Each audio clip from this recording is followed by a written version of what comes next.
in the middle of a resort considered one of the safest in Europe. A moment that seemed harmless unfolded into a chain of events nothing short of terrifying, and a child vanished as if into thin air.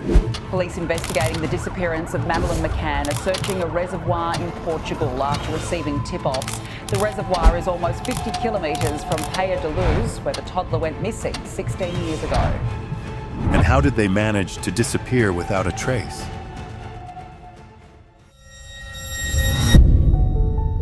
Madeleine Beth McCann was born in Leicester, England, on May 12, 2003, and quickly became adored for her energetic, curious personality and the joyful spirit she carried everywhere.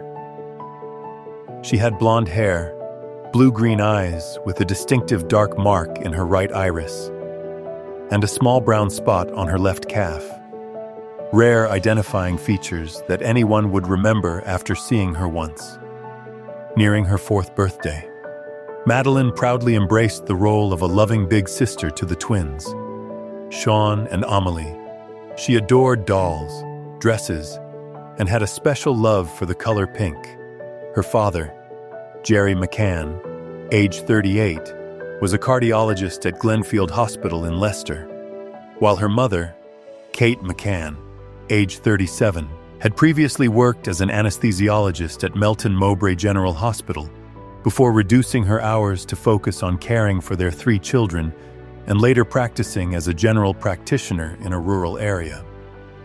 The couple had met in 1993 while studying at the University of Leicester's School of Medicine, and after graduating, they built a warm family life with 3 children, a stable career, and a future that seemed full of promise. In 2007, the McCann family, along with a close group of friends and colleagues in the medical field, Jane Tanner, Russell O'Brien, Fiona and David Payne, Matthew and Rachel Oldfield, and Diana Webster, decided to take a short vacation in Praia da Luz, located in Lagos, Portugal. The group brought 8 children and chose to stay at the Ocean Club Resort in the Algarve, a destination highly rated by travelers for its peaceful atmosphere, charming scenery, and safety level that appealed to middle-class families looking for a relaxing getaway. The McCanns' close friends, who often visited the area, believed it was a place with a sizable British and German community, creating a sense of familiarity and trust for anyone visiting for the first time. On the night of May 3, 2007, at about 8:30 p.m., the McCanns left their 3 children asleep in apartment 5A on the ground floor of the resort and, as usual, went to have dinner at a restaurant only about 160 feet away.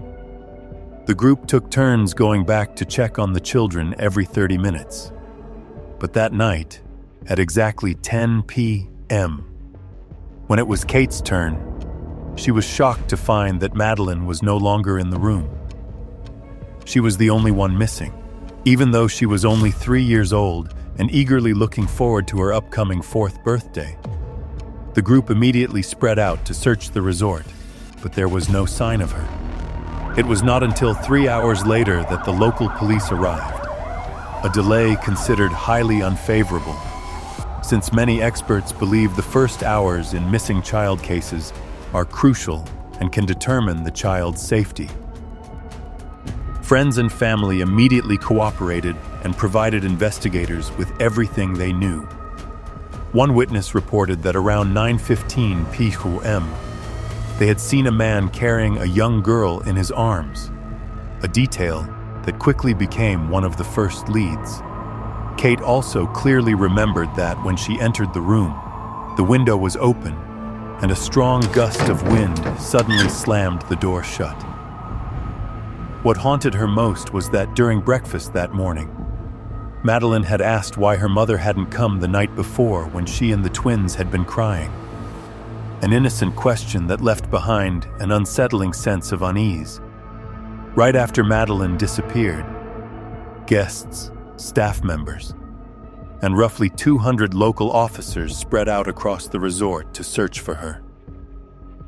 Several possibilities were considered, such as the idea that Madeleine might have woken up, become frightened after finding herself alone, walked out to look for her parents, and possibly gotten lost or encountered an unfortunate incident. However, the McCann family stated that Madeleine never had the habit of leaving the room on her own. The most troubling question weighing on everyone's mind was this: if a 3-year-old girl was not safe even inside a crowded holiday resort, then what truly happened to her, and where could she be now? Amid the tense search efforts, the initial investigation was led by Olegario Sousa, the judicial police chief in Portimao, while at the regional level, Commissioner Gonçalo Amaral, director of the Criminal Investigation Department, oversaw the operation directly. His team reviewed every photograph taken by tourists and all available security camera footage, including images of a man carrying a bundle that was suspected to be connected to the case, though this detail was never confirmed. Authorities immediately notified Interpol, and on May 9th, a yellow notice was issued to 190 member countries. The Portuguese government also increased security measures at airports and border crossings, especially the areas near Spain, where someone attempting to take a child illegally could leave the country in a very short amount of time. In the days that followed, Portuguese police began reviewing the entire surrounding area to identify anyone who might have been involved in cases of taking children illegally or connected to serious ethical issues involving minors. In the early stages, investigators still believed Madeleine was alive and somewhere within Portugal. From there, several theories emerged.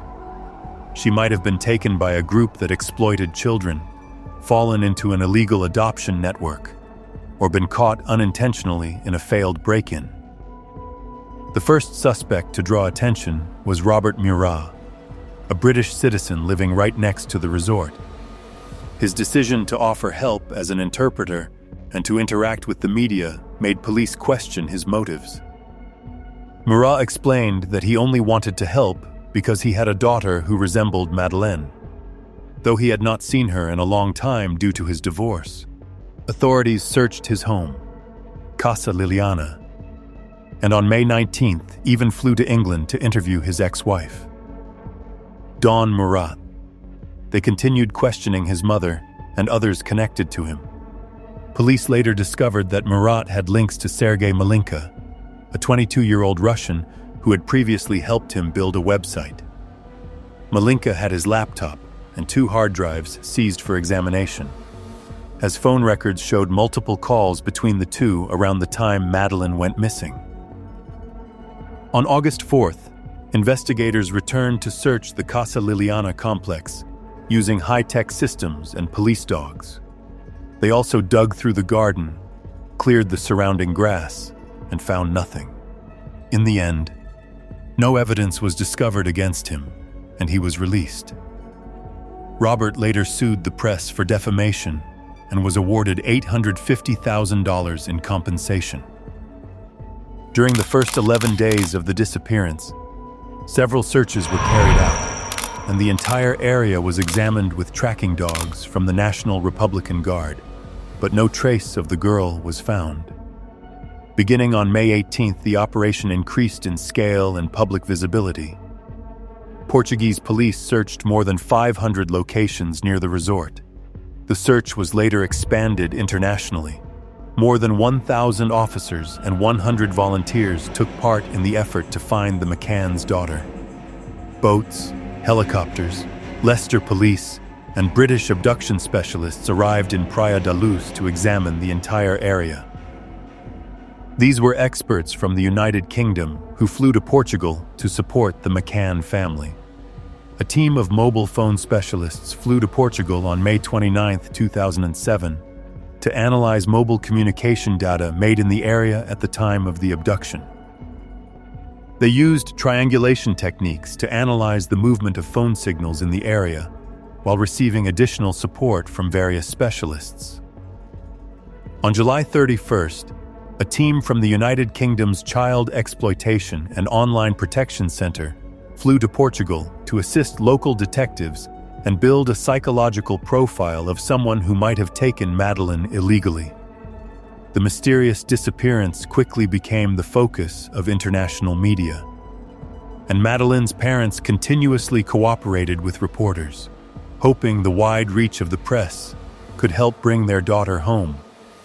Around that time, nearly 200 journalists gathered around the resort each day to follow the case closely.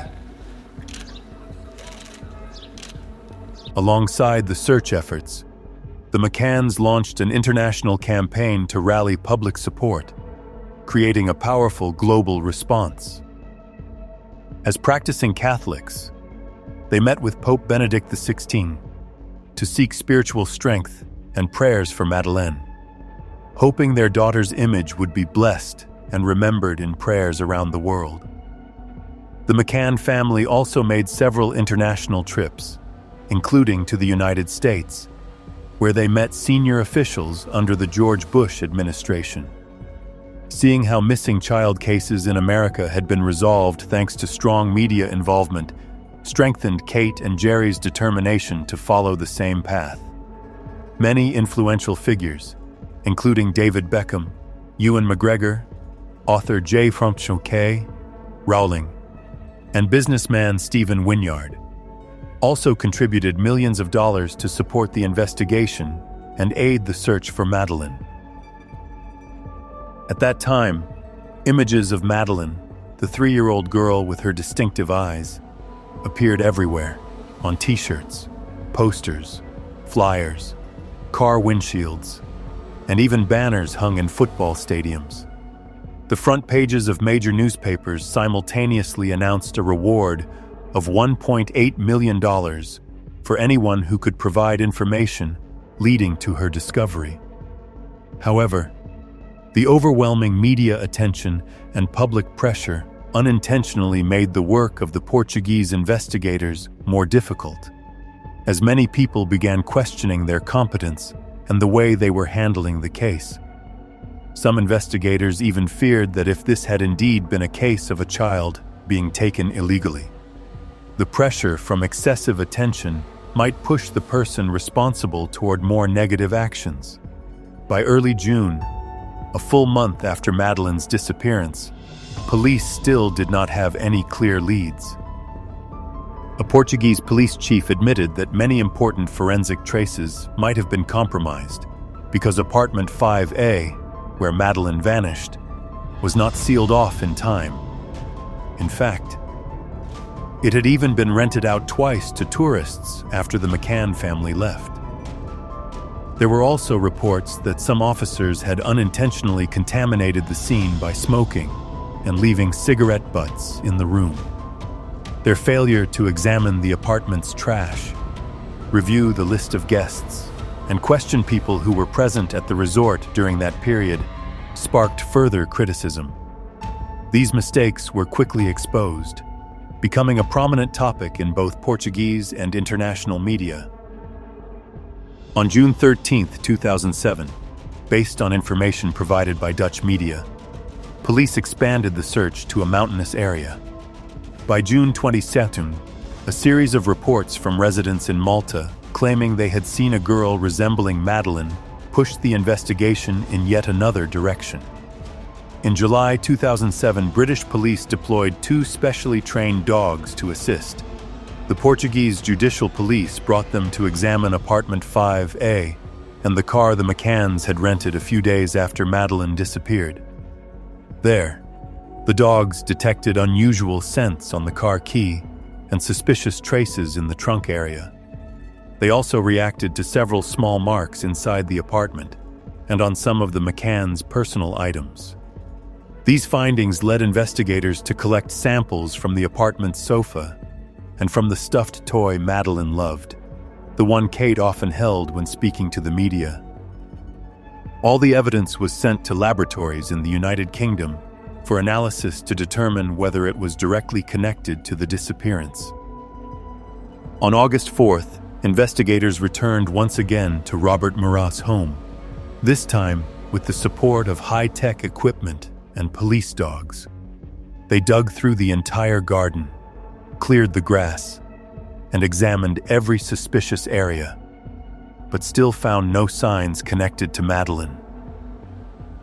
From that point, Robert was officially removed from the list of suspects. During the same period, police released to the media a description of a man reportedly seen on the night Madeleine disappeared. Someone believed to have been carrying a young girl, a detail that further strengthened the theory that she might have been taken by someone. However, even though the information was widely circulated, no one came forward with additional details or identified the man. As the case passed the 100-day mark, police began to lean toward the possibility that Madeleine might no longer be safe. And from then on, they handled the file as a serious incident rather than a simple missing child case. In their statement to the media, Jerry and Kate acknowledged that they understood this possibility had been mentioned from the beginning, but both continued to believe their daughter was alive and still somewhere out there. The McCann family continued to cover expenses themselves to support the investigation, determined not to let hope fade. Jerry released a video in which he shared his belief that the family might have been watched by a dangerous individual in the days leading up to Madeleine's disappearance, based on the description given by a British tourist who had seen a suspicious man near the resort. The McCanns released a sketch of a potential suspect in September 2007. Around the same time, several travelers sent them a photo taken in Morocco of a young girl who looked very similar to Madeleine, but Interpol quickly confirmed it was only a false lead. In fact, Interpol had to intervene multiple times to address false alarms in various countries, as many people believed they had seen Madeleine. Dozens of vague reports, messages from public figures, and countless speculative stories circulating in the media made the case increasingly chaotic. It gradually became clear that the investigation was reaching a dead end, with neither leads nor suspects remaining. In this context, Portuguese police began to express frustration about the way the British side was involved, arguing that they had been placed under intense pressure because of the McCann's public profile and the strong presence of British authorities. Some investigators even believed that the British side had made several mistakes in handling the case, focusing too heavily on the disappearance narrative instead of gathering evidence through forensic procedures that could have made a crucial difference in the overall investigation. In September 2007, Portuguese police received the forensic analysis results from the samples collected in apartment 5A, where Madeleine disappeared, and from the car Jerry and Kate had rented after the incident. These results caused the direction of the investigation to shift abruptly. Kate was summoned as a witness, followed by Jerry, but only a few days later, both were unexpectedly treated as primary suspects in a family tragedy involving their daughter. At the same time, the 7 friends who traveled with them were also placed under suspicion because police believed their statements contained several inconsistencies and even contradictions. One witness claimed that Jerry and Kate had been at the location throughout the night, with only one person in their group leaving once. Some restaurant staff members also said the group had consumed up to 8 bottles of wine, almost 1 bottle per person, a detail that raised controversy considering they were parents responsible for young children. They also emphasized that about 40 minutes had passed between the moment the family discovered Madeleine was missing and the moment police were called, during which time friends and resort staff repeatedly went in and out of the apartment at the group's request. On September 9th, only a few days after Jerry and Kate were officially named suspects, they decided to take their children back to England. At East Midlands Airport, Jerry stated that their return had been carried out with full authorization from the Portuguese authorities and that they remained completely cooperative with the investigation. He also emphasized that leaving the Algarve did not mean they were abandoning the search for Madeleine. Back in England, the McCanns immediately sought legal experts to defend themselves against the growing accusations from Portuguese police. They contacted attorney Michael Kaplan, who had previously been part of the legal defense team for former Chilean leader Augusto Pinochet in London, and worked with lawyer Angus MacNab from the Kingsley Napoli firm. Later, attorney Rogério Alves became their primary representative in Portugal. In an interview with the press, Kate revealed that she had been pressured by certain investigators who wanted her to admit that an unintended serious incident had led to a tragedy involving her daughter, and that if she accepted responsibility, the potential sentence could be only 2 to 3 years. Kate described the experience as overwhelming, insisting she had been pushed to accept things that were not true, and calling the approach absolutely absurd. On October 2, 2007, Portugal's National Director of the Judicial Police, Alípio Ribeiro, announced that Commissioner Gonçalo Amaral, who had led the investigation during the first 7 months after Madeleine disappeared, was officially removed from the case after he told the press that British authorities had shown favoritism toward Jerry and Kate during the joint investigation. He was replaced by Commissioner Paulo Rebelo, after being abruptly taken off the case. Gonçalo suggested that the decision had likely been made shortly after a meeting between U.S. Ambassador Alf Hoffman and British Representative Alexander Wykeham in Lisbon in September 2007, roughly 2 weeks after the McCanns were named persons of interest. To this day, Gonçalo maintains that there is no clear evidence proving that Madeleine was taken illegally by someone, but that there were signs indicating that her parents had been insufficiently cautious. He put forward the theory that the McCann family might have unintentionally caused a serious incident involving Madeleine and then concealed the outcome, suggesting it could have stemmed from a strong accidental impact or something related to sleep-assisting medication. However, all of this remains solely his personal speculation, never confirmed by any real evidence, and therefore remains only a controversial hypothesis. When Jerry and Kate McCann returned to England and slowly began rebuilding their lives, they decided to launch an independent investigation to uncover the truth behind Madeleine's disappearance. They hired the Spanish private investigation firm Método 3, whose director, Francisco Marco, stated with certainty that he believed Madeleine was still alive and may have been taken by a group that exploited children under the direction of an international illegal network. He even suggested that Robert, who had already been cleared by police, could not be entirely ruled out as having ties to this network. Método 3 reported that they had deployed more than 20 investigators to search for Madeleine and had set up an information center able to receive tips in multiple languages, including English, French, Portuguese, Arabic, and Spanish. Their investigation focused mainly on Portugal and Morocco, where they believed Madeleine might have been taken after disappearing from the Algarve. Meanwhile, Jerry and Kate faced growing suspicion from the British media. Several newspapers questioned their innocence, even implying that Madeleine's parents and their traveling companions might have been involved in a serious incident that led to the tragedy surrounding the little girl. Some articles fueled controversial speculation, suggesting that Jerry, Kate, and their friends were connected to sensitive personal behavior, making the situation even more chaotic. None of these accusations were supported by verified evidence, yet they placed immense pressure on the McCann family at a time when they were desperately searching for their daughter. Hurt by the defamatory coverage, Jerry and Kate launched a legal battle against the British press for publicly spreading false information about them. By March 2008, the High Court in London ruled in favor of the McCann family and ordered 4 newspapers under the Express Newspapers Group to pay $583,000 in compensation.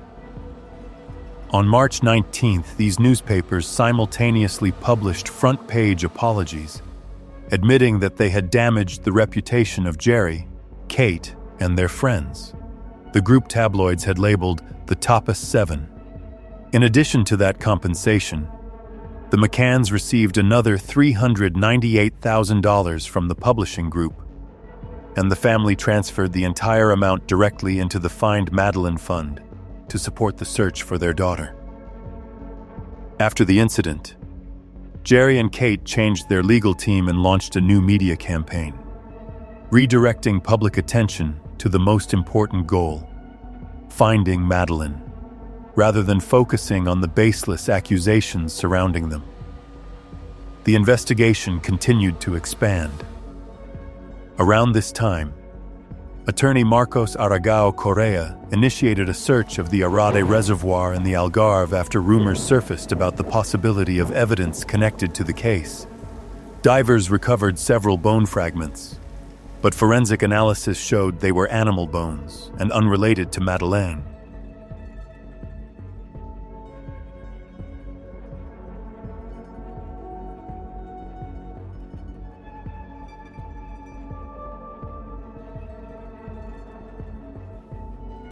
They started early. After 16 years without answers, there was no time to lose. Officers from Germany, Portugal, and the UK searching a reservoir 30 miles from where Madeleine McCann disappeared. Throughout the day, teams scoured the ground, hoping it would reveal any secrets it may hold. Boat teams waited on the water, officers determined to uncover any evidence that may be hidden here. When you have a look at this reservoir, it's absolutely massive, and the idea of being able to search it all in 2 days seems like a mammoth task. But from watching the teams here, they appear to be focusing on carefully controlled areas. This search is clearly targeted. Portuguese police were required to reach a final decision regarding Madeleine's case and to clarify the remaining points of controversy. In November 2008, a new forensic team traveled to the United Kingdom to work directly with their British counterparts and conduct additional interviews with witnesses and individuals who had previously been considered persons of interest. Although requested by Portuguese authorities, the British government did not allow Kate and Jerry to return to the Algarve for questioning, partly due to concerns about psychological pressure and fairness in the investigative process. During the meeting between both sides, investigators reassessed all previous DNA results, including the blood samples and traces detected by the police dogs in apartment 5A and the rental car. The final conclusion showed that these samples matched only 88%, a figure insufficient for any legal accusation, especially since the traces might have been present for years and completely unrelated to Madeleine. Specific details about how authorities reached these conclusions were not disclosed. Based on the official report from the meeting, the Portuguese Public Ministry decided to completely remove the McCanns and their traveling companions from suspect status. With no further elements to pursue, the case was temporarily closed. By April 2009, after being fully cleared of suspicion, Jerry returned to Portugal with the goal of keeping the case from being forgotten. He proposed creating a documentary to mark the second anniversary of Madeleine's disappearance. The day before Jerry returned to Portugal, 21 of the 48 employees of Green Trust SA, the company that owned the Ocean Club Resort, were suddenly dismissed.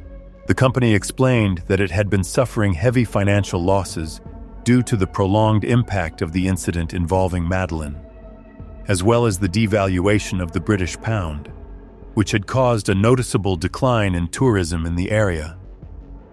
That Saturday, Jerry arrived at the Ocean Club with a British television crew to film a Channel 4 documentary in which they reenacted key moments of Madeleine's disappearance at various locations throughout the resort. This angered several recently terminated employees, who told local media they did not understand why they had been let go at that exact moment, and even questioned whether the McCann family had any influence over Green Trust SA's decision. For the residents of Praia da Luz, Madeleine's disappearance was considered the most damaging event the small town and the entire Algarve region had ever faced. Those whose livelihoods depended on tourism, especially establishments like the Ocean Club, suffered significant losses as visitor numbers dropped sharply for several consecutive months. While filming, as Jerry walked through certain streets, some local residents expressed frustration and asked him to leave the town and allow things to return to normal. The documentary, directed by Emma Loach, the daughter of a British filmmaker, was later broadcast on Channel 4 in May 2009, and the rights were quickly sold to several other television networks in Portugal and across Europe.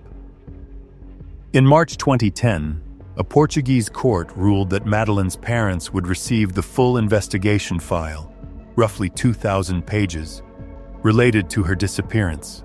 At that time, former Commissioner Gonçalo Amaral publicly criticized the decision, arguing that the Portuguese government had yielded too much to pressure from the United Kingdom, and that closing the file on such a mysterious disappearance was a disgrace to the Portuguese justice system.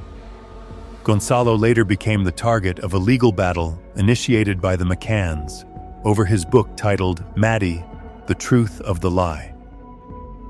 The book was suspended from publication in September 2009 under an order from the Lisbon Civil Court after the McCanns filed a request. However, Gonçalo appealed to the Lisbon Court of Appeal, and by February 2010, he was allowed to resume publication. In November 2010, the Portuguese Supreme Court confirmed that freedom of expression must take priority, and therefore upheld the decision, allowing the book to be distributed again.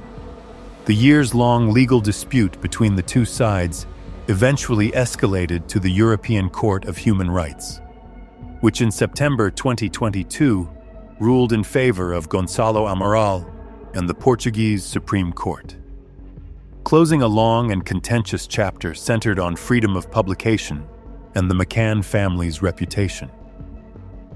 In 2011, Kate decided to write a book titled Madeleine to raise funds and continue the search for her daughter.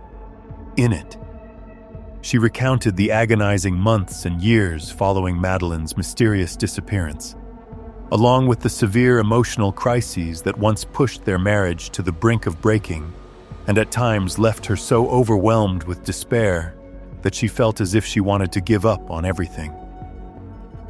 That same year, Madeleine's parents turned to the British government to request that the case be reopened. An opportunity arose when The Sun published an open letter from the McCann family on its front page, signed by 2,000 supporters, calling on Prime Minister David Cameron to launch a new investigation. In response to this appeal, Scotland Yard initiated Operation Grange, funded from the Home Office's contingency budget, to review the entire case from the beginning. The operation was overseen by Commander Simon Foy, with Detective Chief Inspector Andy Redwood from the Homicide and Serious Crime Command leading the inquiry. DCI Andy reported to Detective Chief Superintendent James Campbell. The investigation team included 3 inspectors, 5 sergeants, 19 detectives, and about 6 civilian staff members, all working together to re-examine every detail of the long-running disappearance. In 2012, Scotland Yard began approaching the case with the hypothesis that Madeleine might still be alive, and to reinstate the yellow notice previously issued by Interpol. They released an age-progressed image showing what she might look like at age 9 using facial aging technology. By July 2013, the review was officially upgraded to a new investigation when Scotland Yard announced that they had gathered new evidence and new witnesses connected to the disappearance. From the data examined, they decided to open a full investigation, arguing that there was still a possibility Madeleine was alive. Following this line of inquiry, police identified 38 persons of interest, including 13 British citizens. At that time, Portuguese authorities were still keeping the case closed. In a BBC investigative program, police released an image of a man who had been seen carrying a blonde girl about 3 or 4 years old in Praia da Luz just 25 minutes before Madeleine was reported missing. The man was described as medium build, with short brown hair, clean-shaven, fair-skinned, and estimated to be between 20 and 40 years old. This discovery prompted Portuguese police to reopen their investigation in parallel with Scotland Yard. Based on the newly surfaced leads, authorities urged the public to help identify the man in the image, emphasizing that locating him was extremely important for clarifying the case. At that time, investigators believed the disappearance was likely premeditated, and they focused on tracing the movements of everyone present between 8:30 p.m. and 10 p.m., the period when the McCanns were at the resort's restaurant on the haunting night of May 3, 2007. In 2014, British detectives returned to Portugal to question 3 individuals accused of belonging to a burglary group operating in the southern Algarve, as there were suspicions they might be connected to the disappearance, but no new leads were ultimately found. Multiple search operations continued in Praia da Luz, including a scrubland area southwest of the Ocean Club complex. Yet all efforts led to dead ends. The investigation team carried out excavations at several different locations, using specialized police dogs and advanced equipment such as ground-penetrating radar, and even inspected drainage systems, gas lines, and underground electrical wiring in search of any suspicious trace. Under intense international media scrutiny, by June 2014, the 10-day search operation conducted jointly by Scotland Yard and Portuguese police officially concluded without uncovering any findings related to Madeleine, leaving the investigation once again at a standstill. In the end, even the large-scale deployment failed to produce any meaningful results. After that, Scotland Yard officers continued interviewing additional individuals who had once been considered potentially connected to the case, hoping to uncover any new indication whatsoever. The London Metropolitan Police, METI, initially received $420,000 in Home Office funding in 2011 to support the investigation. But from then until 2022, the total cost rose to approximately $15.5 million. Investigators requested the translation of tens of thousands of documents, reviewed more than 8,000 suspicious sighting reports, took 1,338 statements, collected 1,027 exhibits, and examined the records of roughly 650 individuals previously linked to serious ethical issues, along with 60 other people with prior offenses. A total of 31 dedicated investigators worked exclusively on the case. Yet despite this massive workload, the investigation remained completely stalled, making no further progress in uncovering the truth behind Madeleine's disappearance. In 2020, the Madeleine case unexpectedly took a major turn when German and British police announced that, for the first time, they had identified an official prime suspect. He was a man who had previously carried out a serious assault against a 72-year-old woman in an area close to where Madeleine was last seen. The suspect, Christian Bruckner, age 43, was a dangerous individual serving time in Germany for that assault, along with several other unlawful acts committed in Praia da Luz, including trafficking in harmful substances and serious ethical violations involving minors. Suspicion grew even stronger when investigators discovered that Bruckner sold his Jaguar XJR6 just one day after Madeleine disappeared and then quickly left Portugal to return to Germany. In addition, the suspect's phone was confirmed to have connected for about 30 minutes with another number located in the immediate area where Madeleine vanished on the night of May 3, 2007. He's white, he's about 6 foot in height. He's 43 now, at the time he was 30, but he could have looked aged somewhere between 25 and 32. We know the identity of this male. We have nominated him as a suspect. For the inquiry and the investigation team, this is a significant development. We've been working on this line of inquiry for a couple of years. He had access to 2 vehicles. What's significant about the 2 vehicles? The first one is a camper van. It's a VW T3 Westphalia model. It's an early 80s model, and the colour tone is quite distinctive. It's quite old and probably described as a bit beaten up, but it was a white upper body and a yellow sort of lower body. We know that vehicle was in the area, certainly the days leading up to it and the week afterwards. And there's a second vehicle you want to know about? Yes, this is a Jaguar. It's been described as dark in colour. It's an XJR6. It was registered in '93, and we want to know, does anybody remember that vehicle? It's not particularly uncommon, not particularly unique, but somebody would have remembered a Jaguar car in that area. Did you see a German male using that car? Can you remember the car? Can you remember where you saw it? Most intriguing is he re-registered the car on May the 4th. This is the day after Madeleine went missing.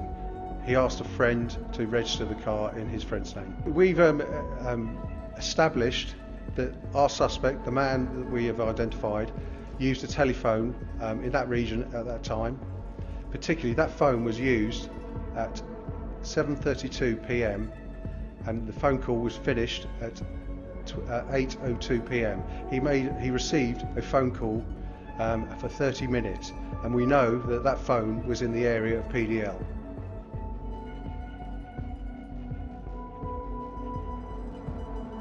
With these findings, German prosecutor Hans Christian Wolters opened a new investigative case, raising the possibility that Madeleine may have suffered a tragedy caused by this individual, based on his serious criminal history. In statements to the media, German police even asserted that they considered the case to be essentially resolved, despite not having found any physical evidence to prove it.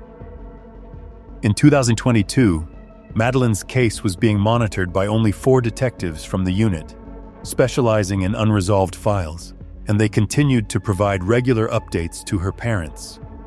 However, in February 2023, the Mirror published a shocking report stating that German authorities had been unable to prove that Christian Bruckner, the individual previously investigated for serious ethical violations, was the person who had taken Madeleine illegally. The report also emphasized that the only firmly established fact up to that point was the complete absence of any trace of Madeleine for many years, and that there was absolutely no convincing evidence to support the hypothesis that she had met a tragic end at the hands of the suspect. On February 19, 2023, the Madeleine case suddenly resurfaced when Julia Faustina Wendell, a 21-year-old Polish woman living in Germany, publicly stated on Instagram, with the caption, "I am Madeleine McCann," that she believed she might be Madeleine after noticing similar marks on her body and realizing she could barely remember her early childhood.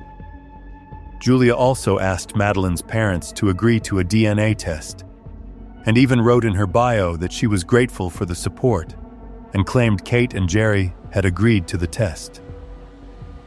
The appearance of the young woman sparked an enormous wave of attention, pulling the entire case back into the public spotlight and rekindling mysteries that had remained dormant since 2007, the year Madeleine vanished just days before her 4th birthday.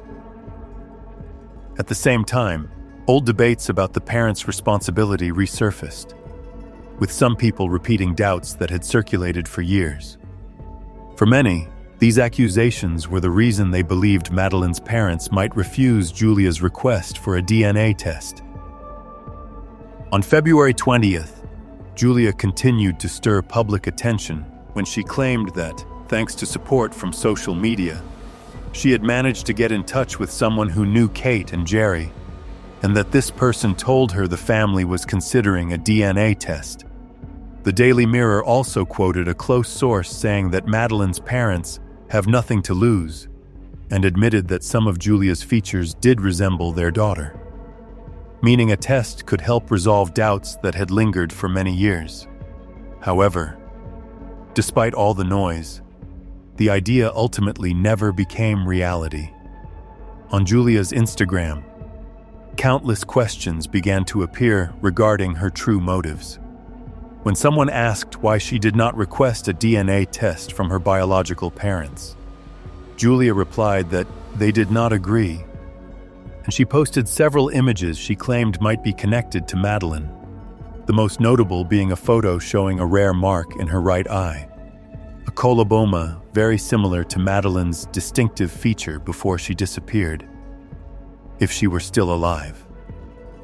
Madeleine would be about 19 years old, younger than Julia by 3 years, but Julia believed this detail meant little, arguing that children taken from their families were often given new names and altered birth dates. Julia also shared that she had no clear memories of her childhood and no vivid recollection of ever being taken under unusual circumstances. Occasionally, she recalled vague images of a beach that looked similar to Portugal, and it was precisely these fragmentary memories that led her to believe she might be the little girl who vanished mysteriously in 2007. She said she had never seen any childhood photos of herself and was not even sure whether her parents kept her birth certificate. According to Julia, they always avoided her questions and never gave clear answers. When she asked whether they were truly her biological parents, they replied only with another question. Would that change anything? Within just 2 days, her Instagram account gained thousands of new followers. To many, Julia was simply a young woman struggling with psychological difficulties and seeking attention. But the situation appeared to be far more complicated, because before going public online, she claimed she had sought help multiple times from police in Germany, Poland, and the United Kingdom.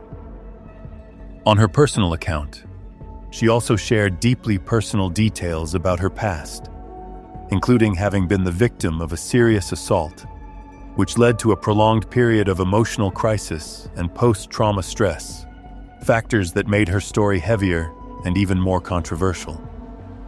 Julia Forstner from Poland has made video statements in social media claiming to be the missing toddler. She says similarities in appearance and age give reason for her tens of thousands of followers to believe she is Madeleine McCann. Police confirm they have ruled out Ms. Forstner's version of events. Madeleine McCann's parents have declined to comment. Francisco Marco, former director of the Metodo 3 detective agency, who had once assisted the McCann family, compared photos of Madeleine and Julia, then stated that the initial biometric checks did not indicate that Julia was Madeleine. However, a final conclusion would still require DNA analysis. The London Metropolitan Police said they did not believe Julia's claims, because according to their investigative direction, Madeleine had most likely faced a tragedy on the very night she disappeared, making the possibility that Julia was the missing girl nearly impossible. They even created an age-progressed image to compare each facial feature of Madeleine with Julia, and found no significant similarities. By February 28th, Julia's biological parents released a statement through the Missing Persons Organization, published by the New York Post, confirming that Julia was not Madeleine and expressing deep concern about the psychological difficulties their daughter was experiencing. They explained that Julia had moved out to live on her own and had stopped taking prescribed medication, which worsened her condition. In a remorseful message, they emphasized that they had always tried to understand and support Julia through therapy, medication, psychologists, and psychiatrists. They also said they kept complete memories and childhood photos of Julia, contradicting what she had claimed. All of this evidence was handed over to Polish authorities, and the situation in Julia's home country was officially closed. Although that was the case, Fia Johansson, a woman who described herself as a spiritual intuitive and psychologist representing Julia, insisted that the young woman's biological mother had refused to take a DNA test, even though Fia said she had spoken with her directly and promised to protect her in every possible way. Even so, the woman firmly rejected the idea. Fia and Julia continued to state that they would pursue the truth to the end to uncover Julia's real identity. The Aerosmith page later confirmed that Julia had undergone a DNA test, and the results showed she might be connected to another missing child case. The name mentioned was Lydia Sheff, a girl who disappeared in Switzerland in 2011, along with her twin sister Alessia, when both were only 6 years old. In early April 2023, the final DNA results were released. Julia had no connection whatsoever to Madeleine's family. After the truth was confirmed, Fia told The Sun that Julia was now very willing to explore the possibility that she might be Lydia, and the two of them were continuing to investigate this direction as a new source of hope. John Tully, president of the London Metropolitan Police Federation, once remarked that at some point investigators would have to stop chasing shadows across the world. He said this in the context of the Madeleine case becoming the center of countless theories, from the possibility that she was taken by someone with harmful intentions, or fell into the hands of traffickers and was exploited in cruel ways, to the idea that she wandered out of the apartment on her own and suffered a tragic accident, or even the most controversial theory, that her family staged the entire disappearance. Many speculations, yet absolutely none supported by solid evidence. After more than 16 years of searching, Madeleine's file remains open as a missing person case, and unlike many similar situations, her story continues to draw public attention. One newspaper reported that by 2022, the case had accumulated more than 12,000 pages of official documents, over 2,000 investigative actions by police, and around 500 searches across related areas. Yet none have been able to unravel one of the greatest mysteries Europe has ever witnessed. Regarding Madeleine, her story has never truly come to a close. Several books have been published, including 2 written by Kate herself, and even a major streaming platform produced an 8-episode series retracing every development in the case. For some, the continued attention over the years is the result of the McCann family and their advisors consistently using the media to keep the investigation alive and to reinforce their innocence.